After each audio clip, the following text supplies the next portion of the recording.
Hey, Bruce Reba here, author of Freedom's Quest on Amazon, woodpecker on Kindle, petturkeys.com. I'm working a little piece of obsidian. Ouch, it just cut me just then. Working the edges. By the way, normally I have gloves on. I might stop and just put gloves on. Is it?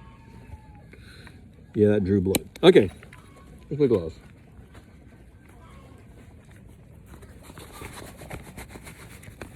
Okay, so I have this little piece of junk obsidian I thought I would just work at. It was something that broke last year. So I'm not even bothering to keep my copper tip sharp because it is a piece of junk stone. Let's see what happens. I have a support. This is to keep me from inadvertently bending the stone too much because it's really thin. But you know, I have a piece in my bag there that I found a tire tread on the interstate, one without wire, and it's bigger, and it didn't cost me anything, and it actually works a lot better than this one, because this one's actually wore out.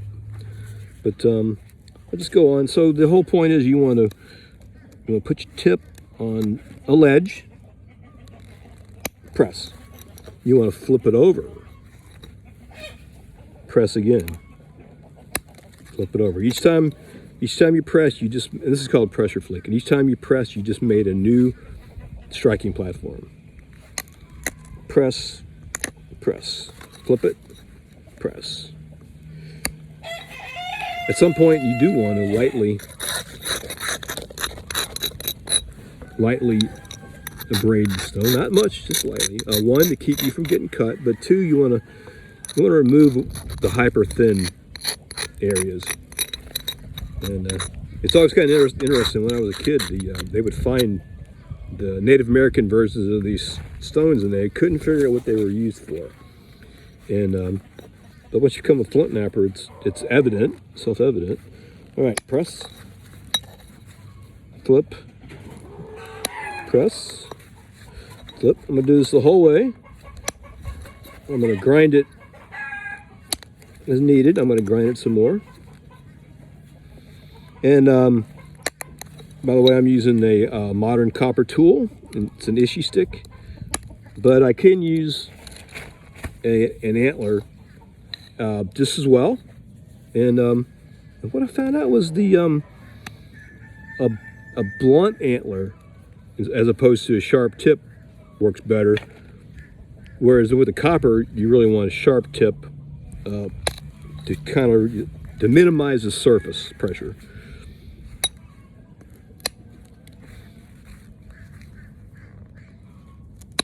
I'll work it all the way around. Right now I'm just going little. I already did the percussion part. I'm just doing little bitty flakes. Let's see what happens. And actually, since I didn't sharpen this tip, I don't really expect it to, well, it might break. When you're flint napping, it does break. So one of the things I'm doing is rather than, at this stage, rather than pushing in or down, I'm pushing sideways and out to attempt to minimize that pressure that can snap the thing in half. And then it, early on the stages are down. You want your long flakes. You want to put it down and make the flakes travel maybe across the set edge. But then at some point, as you get into the finer details, you be a little more careful. And then as soon as I get this edge worked out, I'll see about how I want to proceed. I won't really know what I'm going to have until I see how I can work that base out. So like I said, right now I'm doing tiny little flakes just to curate this edge, and I'm doing sideways pressing. Sometimes that one was in because I had to make the ledge different. Every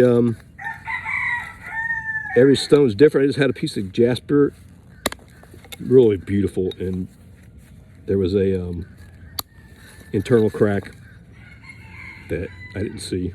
And after, just to that point where I'm going, wow, this is so nice, I put pressure on that hidden crack and it snapped in half. And that's the way it goes. All right, so I'm gonna do an longer flake. All right, as needed. And one of the other reasons you want to do that light sanding is something called step fracture. And that means if your platform is too thin of a spot and you push in, and the flake, instead of shooting across the surface, it crumbles on you. And then when it crumbles on you, it'll make a ridge inside the stone. And when you have that ridge, your only option is to attempt to either go from the other side and remove it, or hit it from a sideways, and or it'll be there forever. And it's pretty interesting when on Native American stuff. Sometimes you'll go, oh look, they have a step fracture, because they were learning too, and they had the same problems we do. You never know what the stone is going to do. But I do know the number one biggest problem is for me breaking stuff is when after an hour or so, I don't know that my muscles are tired.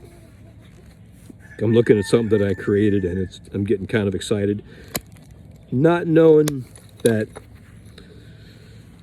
I should just put everything down, maybe put it down for a day, a month, and come back at another time with fresh eyes. And so I'm working this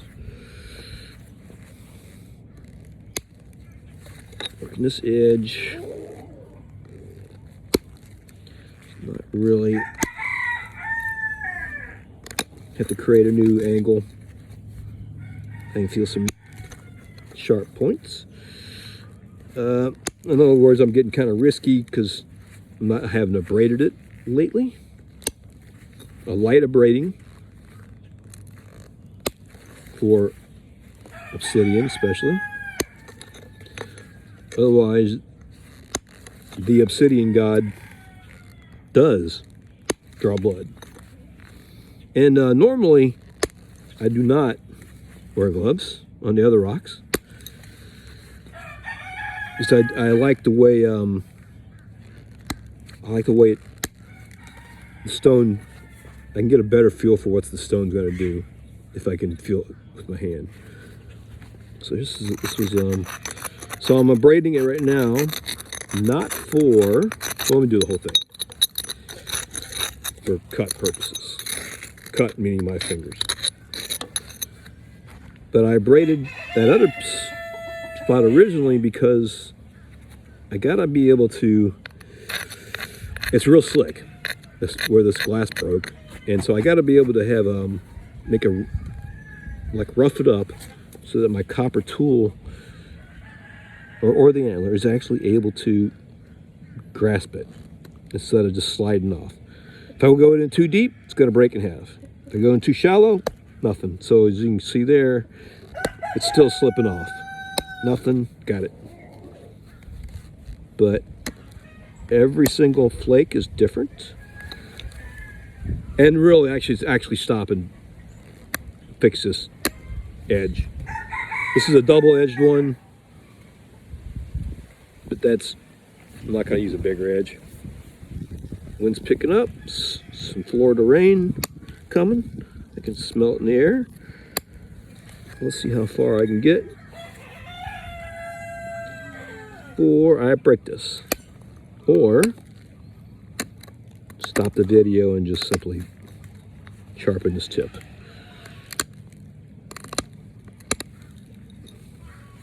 It's coming. Oh, I can work on that in a little bit, but let me go ahead and work on the bottom. So I got to start a new edge, a new braking platform on the edge. So by the way, I'm self-taught flint knapper. I was stationed in the Air Force on this place called Ascension Island that had a 40-acre lava field of obsidian. So I went well into 20 years making my own stuff. Ooh, that's sharp. Before I actually one day got a book and realized all I was doing wrong. And then, let me rub this down. Then, I didn't know about abrading at all. Then, I went to the first nap in is where people get together and do this stuff. It was over Dade City. And then I started catching on all the stuff I was doing wrong, or all the stuff they were doing correctly. And just like the ancient Celts or Indians, they were Native Americans to be better. They, exchange ideas, techniques, material, and my craft improved by 60%. It reminded me so much of when I was a kid playing chess. I love chess. And then one day I picked a book out of the library on how you're actually supposed to play chess. And my chess game improved by 50% in one day. Because you don't know what you don't know. So anyway, with the nap in, there was and then with the internet, I can still watch the latest, the true artists. I'm just stumbling. Going on 40 years of flint napping, and did some really good stuff, and then break stuff all the time. So that's not catching. Okay, so let's try this again. Braiding the bottom, working the bottom.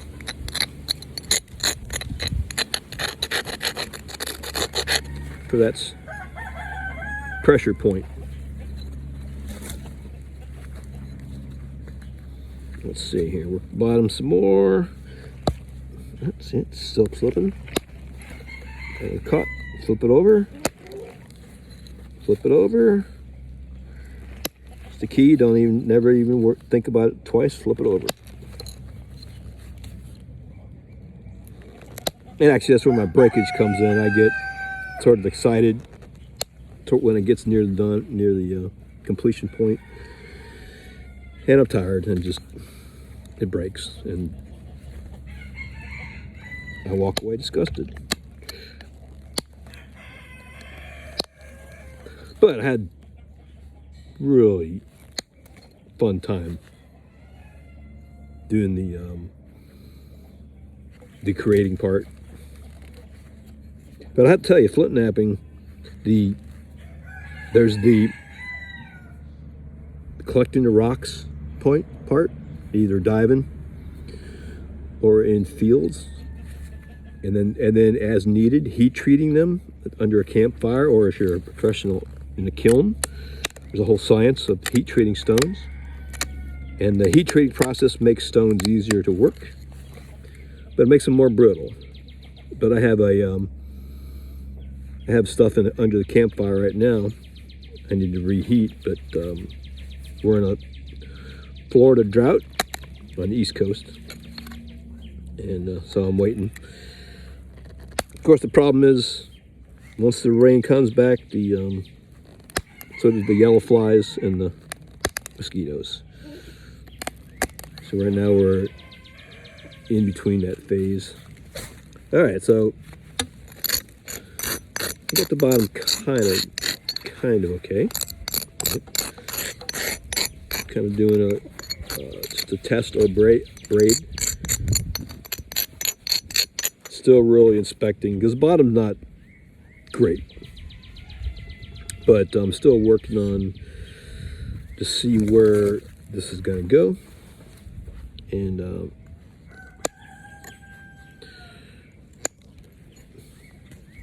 as mentioned, this was just a piece of junk obsidian. All right, so what I'm going to do now, I'm just going to make some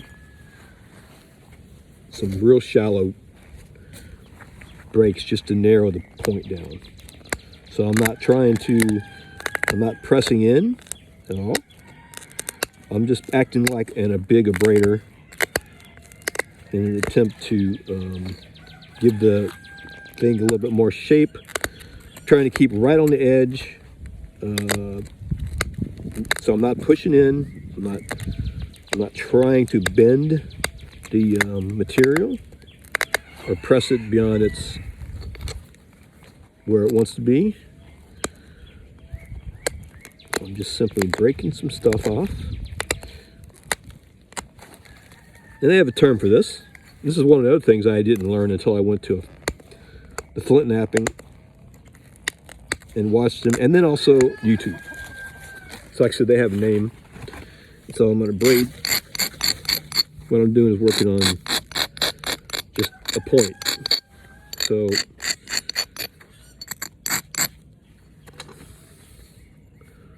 I'm still not worried about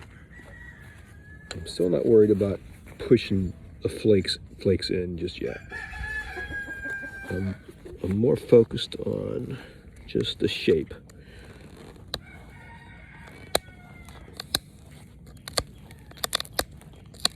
So, like I said, all this is just more or less is a braiding,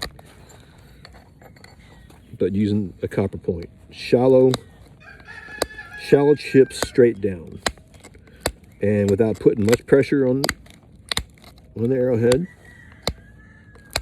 Only putting the pressure right on these crumbly flakes I'm trying to and at some point I will have to go back to pushing the flakes in. All right, so let's go ahead and see what we got. That was just roughing it out. I think I probably should only go like maybe 1 more minute, and then, because I'm sure I'm boring everybody. There's many better nappers on the net than this. I'm just gonna put this on my pet turkey page to in my Flintknapping section. On my page, I got on both my kayaking KSC page and my turkey page, I have the page had Flintknapping. And in my book, Freedom Quest, a lot of it deals with flint traders, which were pretty important at all times for all history. Hey, so I'm gonna quit right here for now. Bruce Reba out.